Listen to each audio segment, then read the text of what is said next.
That T. Mitidiero's in the house. All right. Hey. We're like on time. Yeah. I'm in the house. You're in the house. Yeah, I think you were here last week, right? But Yes, I've seen that's some- about it. We've found him. He's back to I'm it back, all. baby. Hey, win one more. It's called a winning streak. Yeah, a turkey. All right. It's hot. The humidity's about like dew point's like 90 right now. Air conditioning went out in this office, like per usual. Getting that fixed right now. All right, so we'll be hot. We're gonna be chafed. We all have some things to talk about. Get your cornstarch and your whatever else you got to put in your pants there, so you're not sweating. We're talking about why cheap, and this I don't even know. It feels even more so now that the opinion of a consumer is that cheap automatically equals best value, and that does not ever really seem to equate, particularly in our three industries. Would you guys agree with that? 100%.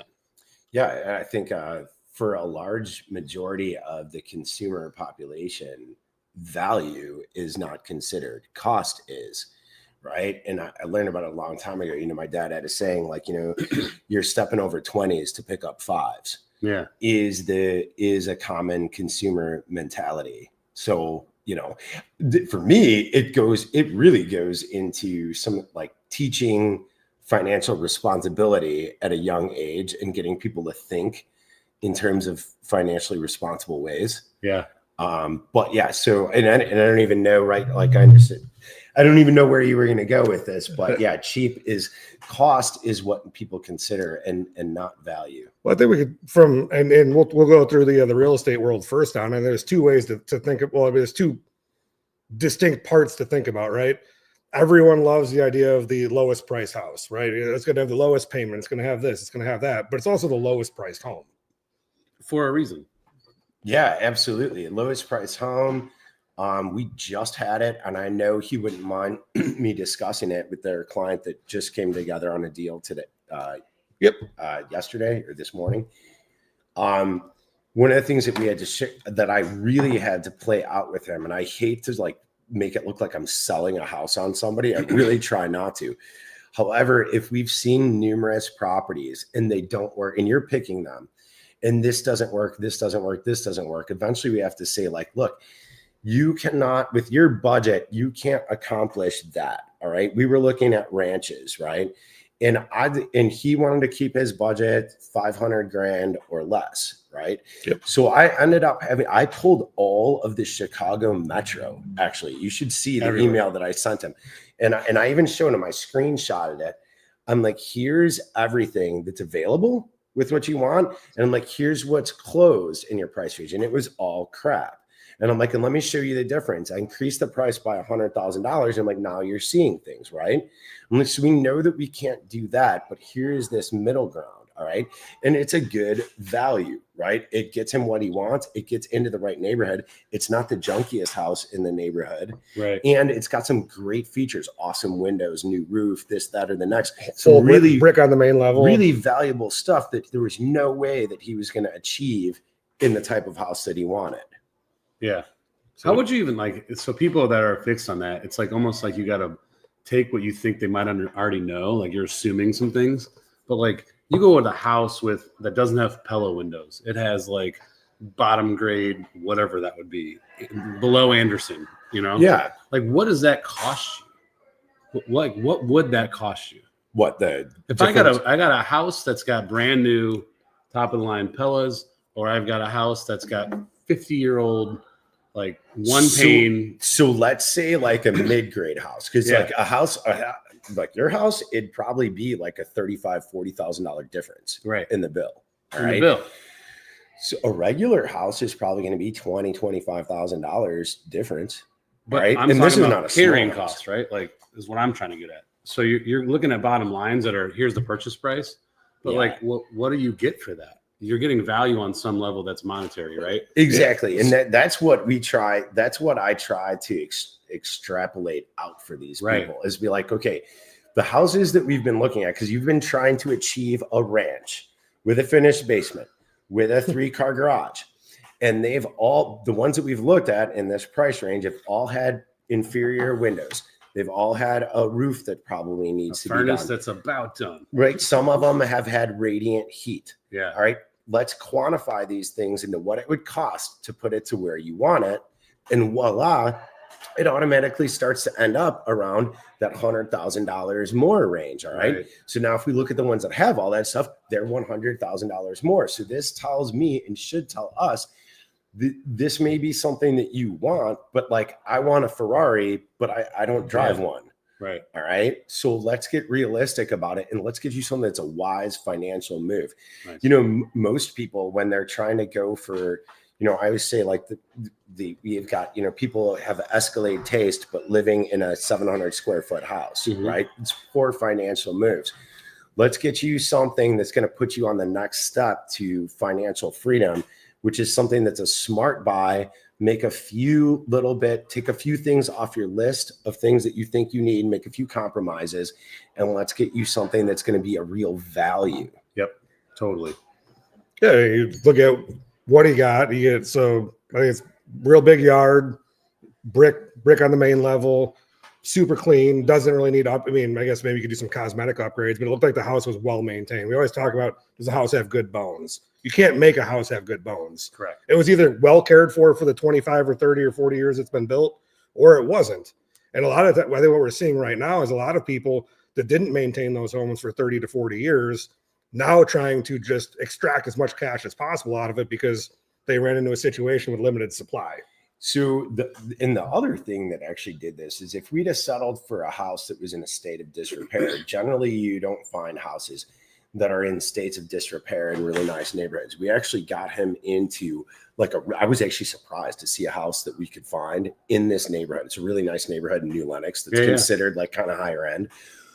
One of the discussions that I had with him was, listen, the quality of the neighbors and the incomes that they have and like just your interactions, your day-to-day living, you're going to make up for this little cost difference. You're going to make up for a lot of things just by being around really good people and like the next step up. It'd be like, you know, if it takes, I don't care what level you're at. If you're at the $1 million house range, if you move into the $3 and $5 million house range, you're going to be around people who are doing a lot more. Yeah, your life changes a little. Yeah. So, and as we know, it's the connections, and it doesn't matter if you're in corporate or if you're self-employed.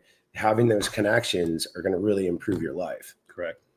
Right, so we talk about it from the buy side. On the sales side, I think a lot of, you know, the idea is, oh, I could sell it myself. I could, you know, go to the place that takes the pictures and charges me $595. But every quarter, every year, we see these reports come out about how much money for sale by owners have left on the table,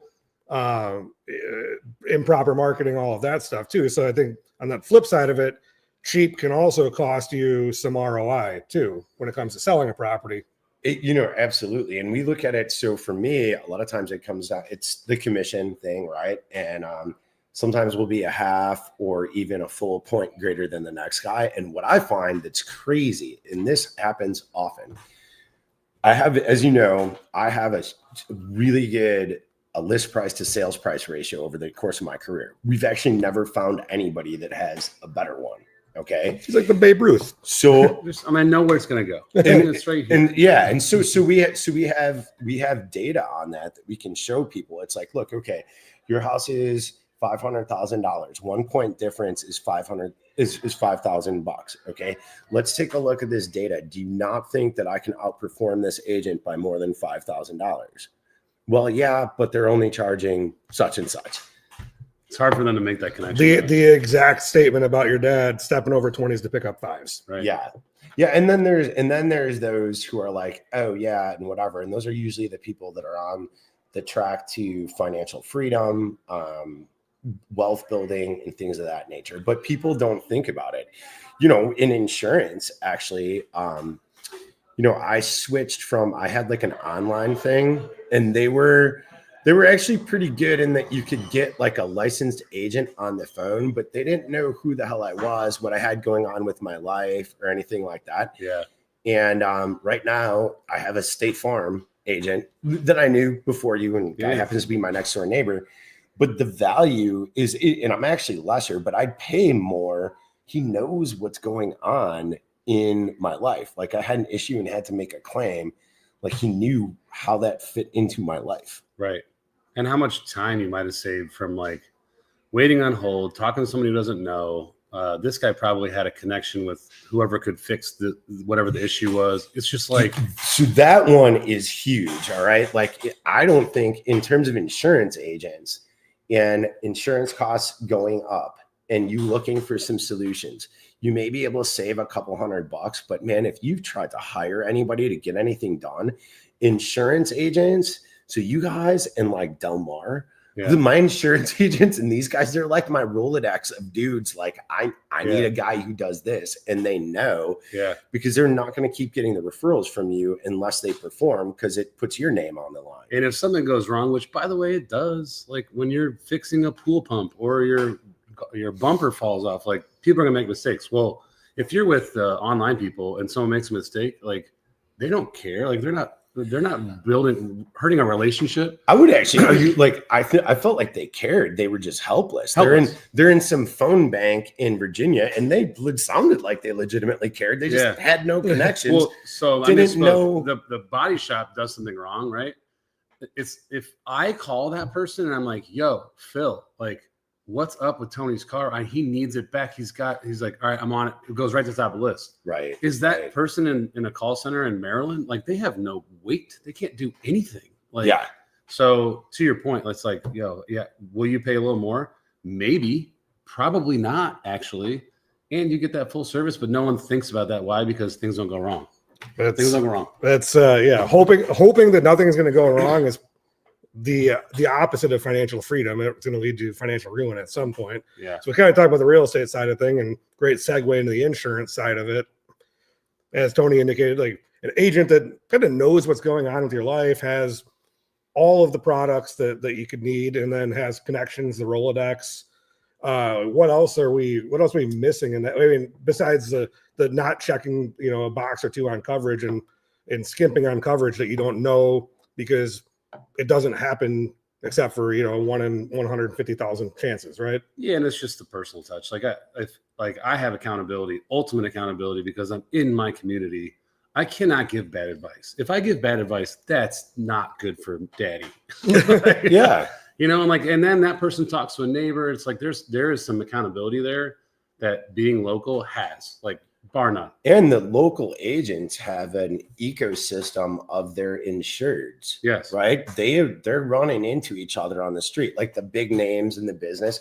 The conversations about insurance come up, and there's like a handful of names, right? Right. So does this guy have a good name, or does he develop a bad name, right? So you've got some responsibility to that as well, because if your reputation gets tarnished, it's very hard to bring it back. Exactly. And that's like built on 15-minute transactions throughout, the day. And if one goes wrong, I care. Like, I'm like, guys, how do we mess this up? Let's get this person back. Let's make it right. That's not going to happen on a 1-800 number level. And then the last thing, which I'm sure we'll talk about if we want to bring it up, but digesting the media. Like, so, there's a company out there in Illinois that just filed, because in the state of Illinois, in every state, you got to file to be able to raise your rates.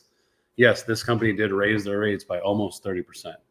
And the way the media takes that and leaves facts out, the governor's chiming in, there's just a lot of things, but being able to call and be like, what is up with this? And I can digest it and be like, look, if you haven't noticed, from March until the end of June, there is a significant wind hail event in the state of Illinois every single week. And it's just a matter of time before your house is in that chamber of Russian roulette. It's going to happen. Well, and the problem too, one of the things that I would caution people against is when you have a rate hike, right? You have a tendency to want to start shopping around. All right. And you may find something that's going to save you a couple $100 in a year. But if you've been insured with like an Adam or My Guy or whatever, is it worth losing them knowing your whole situation and having been there and having this wealth of contacts and people that can help you when stuff goes wrong? That's invaluable. I mean, it's not invaluable. You reach a stage where it becomes an issue, but people don't consider that. It's got to be part of the equation. It has to. And to be real with it, the rate that we took is less than what most of our competitors took. They just did it before we did. So or possibly going to do it after. What happens Yeah. when you make the switch? And if they're way lower, they probably haven't made the switch yet. yeah, So they're way lower. You hop on board, rates come up. Now you're near or same as what you were, but you Right. lost the relationship. Like, that's crazy. We've talked about this several different times. Sometimes someone's got to be the first to the market, and it gets put on blast on occasion. yeah.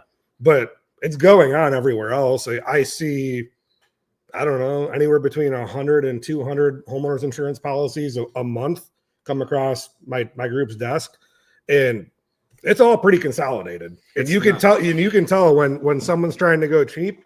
It's like, okay, well, let's look at this. Oh, well, you got a finished basement, you don't have sewer sump pump. We talked about that last week. That's 20% of your premium. Well, hey, I can save you 20%, but don't worry about the $80,000 worth of work you have in your basement. Well, and the media does a great job of deflecting against government waste, over expense, and abuse. They love to talk about corporate profits. However, if you look at, and I think this is mind-boggling, a gallon of gas in Cook County, all right, the taxes on the gallon of gas equate to 10 times more profit on that gallon of gas than what the refinery makes. Yeah. All right. And you don't see the media talking about these evil governments who are making absurd profits on the people. 10 times more profit than the evil refinery. That's actually doing the work. Right. They're adding the value. What are you charging for? What value are you adding? Right. Pritzker, what are you doing? So I think actually, like with your business, the insurance, what is it? July 1st, a whole ton of new taxes just came into play. Taxes, regulations, fees, and costs for the state of Illinois, in particular, Cook County. And there are some enormous ones. So anything where we can divert the attention to something else, is a value, which is funny. Every time it's July 1st, I think that they often put this stuff in place. Right. I'm always blown away that the people don't know what these new costs are. All right. And they're not like up in arms about it, but it always happens to seem that there's something else that hits the news cycle right about that time. It's definitely planned. But the real issue is, look, like the weather's changing, costs are up, the company I work for is set up as a mutual company. We literally price our product to lose money. That we're one of the only ones that do that. The other companies don't. There's got to be a give and take somewhere. But you're right. It's like, let's not talk about how the pension funds are drained. Let's talk about how evil corporations are making money when they're not. Yeah. Well, I paid $30 for a cheeseburger and a beer yesterday. Yeah. Right. I mean, how was it? It was not, Yeah. it's all right. We laughed about that. So CPI came out yesterday, Consumer Price Index, and they actually have in there. One of my friends who's a bond trader writes these like really snarky posts about all this stuff, and he's like made it all hot dog related because there's a category in Consumer Price Index about frankfurters or hot dogs. Get out of here. Yeah, they're up. We're looking at that. Cost is up 11% there. So tomorrow is National Hot Dog Day. No way. Yeah, they've got this crazy thing going on in Joliet. I just heard about it on the radio on the way in. What the hell? Anyways, they've got all sorts of stuff going on in the Joliet. Yeah. So yeah, there's nothing better like a good dog though. A good all beef kosher. Let me get some of that. Where do you go? Have you been to? Do you go to Corky's? I've heard of that. Bozo's. Right. Right. I don't know. Those are the only two I really mess with. But if I see one, Portillo's. So it's actually Boz. I don't know if anybody. We've got a lot of local people. That's southern suburbs. Yeah, so that's like a South Holland or Riverdale operation. So originally. I always thought it was Bozo's too growing up because they had them by us growing up in South Holland. What's that other little O on the end? So it's Boz, and it's their family's last name, and they're either from Dalton or Riverdale. So they know a bunch of the dudes that I know who are like in their 50s, and they just opened one up in Cedar Lake. It's a little bit different of a dog type of thing. Theirs is more pale. It is. Well, there's like you get their little chili cheese dog. It's like that's the only place I would get a chili cheese dog from. Is one of those operations. It's not Bozo's. No, it's I know. I said the same thing when I found, because they have the little smiley face. It's BOZ and then a smiley face. Oh, they fooled me. It looks like an O. It's not bozos. I was today years old when I learned about bozos. Well, I like the Boz and the bozo. So we got the hot dog prices are up. I think the other thing, we talk about switching insurance or starting to shop it. One thing you also have to consider there too, this gets missed a lot, but it creates some other trips up in your financial picture. If you go to cancel your insurance policy at one place, move it to the other one. Well, to get the lower homeowners insurance premium, a lot of time you got to move your cars over there too, right? Yep. So now you're canceling policies. You're going to be cash outlays here. Oh, we'll just ding your escrow account for that homeowner's premium. Well, now your escrow account's short. You're waiting for that refund. So there's a lot of other cash flow considerations beyond just cost. Yeah. So if you're strapped for cash, I really wouldn't even sometimes the same is the best route to begin with. It's also like a healthy thing to shop it, because I think as long as you shop it with intent and you like read things, because moving is also a risk. Like I trusted this person, they did right by me, but like, how do I know this person's not going to add something in there like actual cash value coverage on a roof? Like you got to really be educated, because you might make a decision that costs you later. But at the same time, you should shop it. Like shop it, check it out. Yeah, but the person, so like in your instance, the person and having them as an insured, even if you haven't talked, I know, even if you haven't connected with them in quite a while, it's valuable to you to keep them as an insured. Right. So when something comes up, you have an actual person who actually cares about keeping your business, whereas you could end up as a name and a number as another place. In your business, the value equation is, people rate shop. We've had numerous instances, and as of late, in which people will contact you and they need direction and need a clear plan. And my experience with most mortgage originators is that they have a phone call with the person, maybe tell them all the stuff that they need to do and leave it at that. Whereas what these people are getting is phone call, and then there's like a detailed write-up afterwards that aligns everybody and gives them a set of steps. And I can promise you, you do not get that. And that takes a large amount of time. So if we're like rate shopping, one, do you even know if that guy can actually do it? Right. Two, how much time have you put in? Would a guy put this much time in, right, that's worth something. All right. And the real value comes into like when they've executed on them, it becomes a boom, boom, boom, and we're done. We just got a deal accepted yesterday because the listing agent that we're submitting the offer on, knows that there's nothing coming out of your office that isn't actually going to close. It isn't fully vetted. And you have a reputation on the line and a reputation with the agents of, if it's from me, it closes, and what I say happens will happen. So you go rate shop that to the guy goes to Chase Bank or something like that. Like, you're a name and a number. You don't have my that connection favorite to the thing, which I community. don't understand with loans, why people don't understand it. You're the favorite thing with loans. I do. Are you nuts? I do, but it's the loan disclosure where they like actually just all they look at is like, okay, what's my monthly payment going to be? But then they don't look at all the things that are in there that are actually just like guesses or estimates. And like someone who's reputable is going to try to get that number as close to reality as you can. But then you can go shop it at one of the rate.coms or whatever. They're going to throw a number in there that's not real, but at the closing table, it's going to be real. And it ain't. We see it all. Like, I'm like, wait a minute. There's two big things that happen with that in our business. And early in my career, I didn't know how to combat it. I didn't know how to overcome it. Like, it was like, oh, well, they're lying. That place is lying. They're misrepresenting. You know what? Now I just have the honest conversation with people from Jump Street. You don't like it? I don't really care, because you're going to find out in about 4 weeks when you're really pissed off. I had a mutual client with someone else, or a client with someone else a couple weeks ago. They called from the closing table, said, hey, they denied my loan. At the closing table. Yeah. And I'm like, well, what went on? I'm like, well, everything that you said was going to happen happened. Yeah. And it was because the company they're out of California. They didn't understand Cook County's got 2 tax bills. Yeah. They use his taxes for qualifying by the March installment. They didn't put the other installment. They divided that one into. Well, yeah, correct. And it was a $14,000 tax bill. So now his debt to income ratio just got torched. But they lied to him about what his payment was going to be the whole time. Yeah. Right. So like that happens a lot. 2 things, big things though, right? So we know how much the transactional costs in this marketplace are going to be on the Illinois side. We know how much they're going to be on the Indiana side. We can thread that needle pretty good. The other piece of it is I can put whatever interest rate I want on that loan estimate.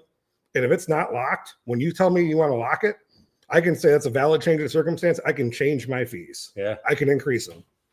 So without disclosing it, or you so now you would get an updated estimate that says it's locked, and then here's your cost. And the part about it that sucks is like that's usually done a couple weeks before closing, maybe a week. And then the people are stuck. It's like, okay, like, do I start over?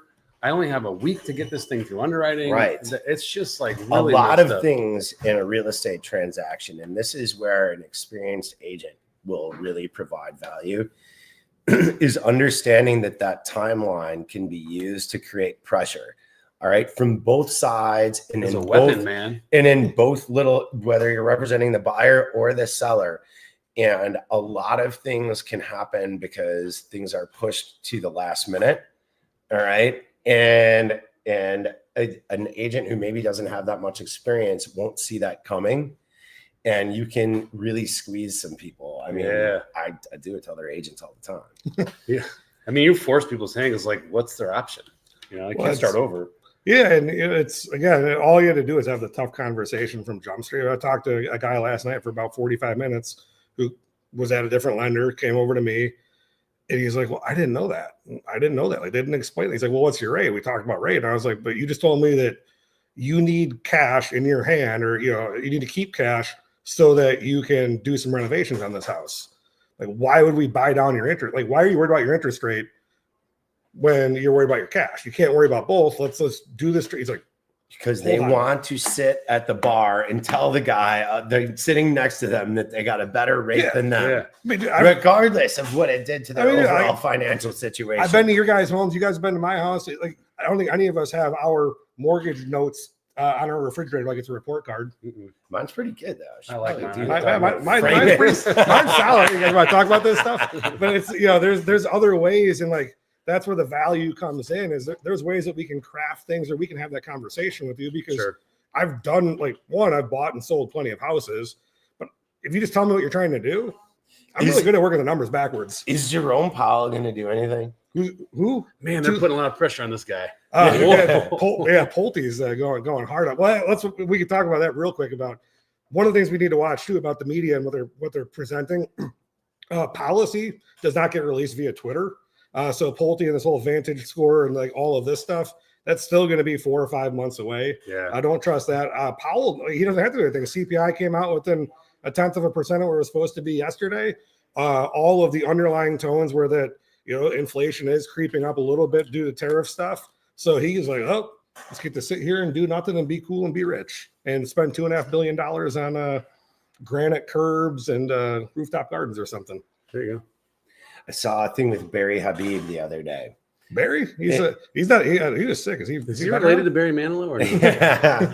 He's like this mortgage guru, has been around for forever. And it was funny. He made the most awesome, tons of great arguments for Jerome Powell to drop the rate. He had charts and graphs and all of this stuff. And at the end of the day, like you said, I'm like, it comes down to a few things, and I don't think they're going to move it. Right. I think we're going to be in this environment for a while. Meanwhile, we're still seeing appreciation in the middle and lower markets. All right. We're actually seeing it. It's funny that seems like the luxury market in Northwest Indiana, not so much in Illinois, but the luxury market in Northwest Indiana has gone through the roof. In at least what the ask prices are. I think we're going to really know what's up by November, to see if some of these ridiculously priced properties have sold and actually closed. Is there, are we seeing pushback from appraisers? Because I'm seeing things listed at prices that there is nothing in the market that substantiates it. And there's actually things in the market that argue converse, that they're worth nowhere near that. But somehow we see some sale prices at these. So what's happening? Are appraisers appraising them at it? Are they not appraising it? And the listing agents are just making an argument. Well, this is what it is. Well, that was an appraiser. Bing Just jumped bong. off. Yeah, the appraiser just jumped off the cliff. Another appraiser. Yeah, just another died. one. It's Black Monday over there. So here's what's going on. One, being an appraiser is probably the worst career path you could take right now. That job is slowly being eliminated from the marketplace. So here's what happens, and this is actually a really good thing that you brought up. So we get the appraisal report back, right? Like that's a really boring reading. It's got like 4 things that matter on it. Well, what's going on now is Fannie Mae and Freddie Mac have compiled all of the appraisal data for like the last 10 years. They know more about this house than anybody else. So that appraisal now gets converted into a piece of code, gets ran through a quality control checker. So the appraiser could put $500,000 on this house, but this quality control checker is going to go, why didn't it pick this comp? Like, are you skipping over comparable sales to make your number? So what we're seeing is a lot of is that get picked apart. And then we had the appraisal and then it was questioned. And then the appraiser, pulls back a little bit. More so, what's going on with this stuff where like there's things that there's nothing that substantiates the value. All right. And I see a lot of swings and misses. There's a couple of major offender agents in the market, and people don't look at the number of times that they sold for $300,000, $400,000, $500,000 less than their original list price. But the listings occur because there's 1 out of 10 in which they achieved it, and then that's kind of setting a new mark on some of these things. So it's tough because it's always looking backwards, right? And they get the dumb question. Appraisers get to see the offer and acceptance price, right? Yeah, they're looking at it. Yeah, they know their number. Yeah, so when they see the contract, and look, appraisals, I could go on for about 900 years about the BS on what they are and how they, it's the most objective, subjective number in the transaction. Are we seeing misses? Yes, and they're not. When something misses, it's like you said, it's a swing and a miss. It's not a foul tip. Like we're seeing $35,000, $40,000 misses. And it's tough because, right, if it's a house in a neighborhood that has 2 transactions a year and one of them was, the house a little bit beat up and they're trying to make these adjustments in time value adjustments. So they're allowed to make some adjustments. What's going on though is the market, as there's not less sales, there's less data, which then prevents them from being able to make the time adjustment going, okay, like, this house, we know that this market is appreciated 14% year over year. That's funny how you say that. Yeah. And so Fannie Mae and Freddie Mac have been really cracking down on that, going, well, how can you mark that you have one data point that you have market condition addendum, right? And it's going to say, is the market declining? Is it stable? Is it increasing? Or decreasing, stable, increasing? Well, how can you say it's stable, but then you're making a time adjustment for 8% up if it's stable? Well, then you need to, you check the increasing box. I promise you check that box, lots of red flags go up, and you start to get asked a lot of questions. Interesting. So yeah, like what a world. It's to the point like where companies are spending lots of money on AI and data scraping because Fannie and Freddie, they got the whole deck of cards there already because they have every appraisal from every appraiser being logged. They try to find. Yeah. So there's some little bot that's scrubbing all of this shit out there. They're scrubbing. Excuse my language. Yeah, they're scrubbing like 15 years worth of appraisal data. It's going on chain, guys. Tokenization's coming. It wouldn't be like it would help. But it's like we see that. So then we have to figure out, right, if the buyer wants the house, can we structure things to get the buyer the house? I had one where it missed by 30 grand. The buyer really wanted the house because it was in the same neighborhood as their parents, all that stuff. So, hey, like, let me switch this. And let's miss by 30 grand. Wow. I was able to switch, like, update financing, do a little, some voodoo math, as I would say. We resolved that gap for $800, kept everything else the same. I can't tell you all my tricks, but like, if you're motivated on it, just get to know what there's always a way.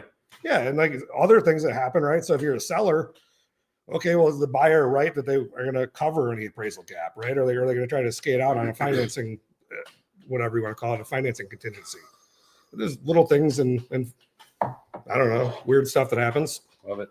That's so what it comes down to is cost versus value, right? This comes into play a lot when you're working with service providers. an Adam, a Tony, a whatever. The value is in what you're getting out of them as being a part of it, not necessarily the cost of their service, right? You're not getting this type of input from other people. This type of input can save you lots of money in the future, make your life much better. And that is a value. As things in our society increase in costs, you're going to need this type of input much more so than you did. Right now, we're at a squeeze, right? Incomes remain the same, costs go up some, so things are being squeezed. We need to really make smart decisions as a consumer to not just look at what cost is, but what am I getting out of it? So now is a time of increased costs of everything, rates, insurance fees, the cost of the house, the whatever. When we're picking somebody to be involved in whatever service it is that we need to really look at what can we get out of them for the money and what do they deliver. With Adam, you're not getting these type of things from an 800 number. I had it and I know it, right? You're not getting the Rolodex of people, the insight, the whatever. From you, and both of you guys have the reputation on the street. You can't be issuing pre-approvals that don't close, because we've got like this 100-mile radius that we do business in, that after 20 something years, I know people know my name in the business, right? What happened yesterday? The guy text messaged me and I was like, man, I knew. He's like, dude, you're a rock star. I'd love to do a deal with you. Please get me something. And then it ended up that the seller of that house had actually like used you for their own financing. And they're like, yeah, and the seller loves the finance guy. I like you. Yeah. We've got a deal together. So we had 2 other offers that we beat out because of these type of things. So is that a value? We got a guy into a phenomenal neighborhood that was nowhere near what we had been looking at previously for the same cost that we were expecting to spend. What's that worth? As costs in your life and things go up, you have to look at the service providers that you're dealing with and say, what is the value, not what is the cost? Yeah. Amen. Heard. Couldn't say anything better. What it comes down to, and since you said, you and with you, we get decisive, we get that input. Hey, it's gonna fall within this really, really narrow bracket, and that allows us to do our jobs really good on the output side of things. And maybe it saves a month, 2 months of being on the market. What's that carrying cost of that property? Carrying cost. Is it priced right? Is it 10 grand more in your pocket? Like, is it worth paying Tony an extra $3 grand? Yeah. Yeah. So think about the value and everything that you do, and not the cost. That's what wealthy people do. That's what people are building wealth do. That's what the successful people do. They're interviewing like the person, right? And looking at the person, not necessarily what is the cost. And then they're executing based on that relationship. That's it. I got to go step over all these 20s to pick up that nickel over there real quick. So anything else? Otherwise, we out. Find us. Check the bottom. Yep. Give us a holler. Click the links. Call our numbers. We out. I'm done. Cut the show.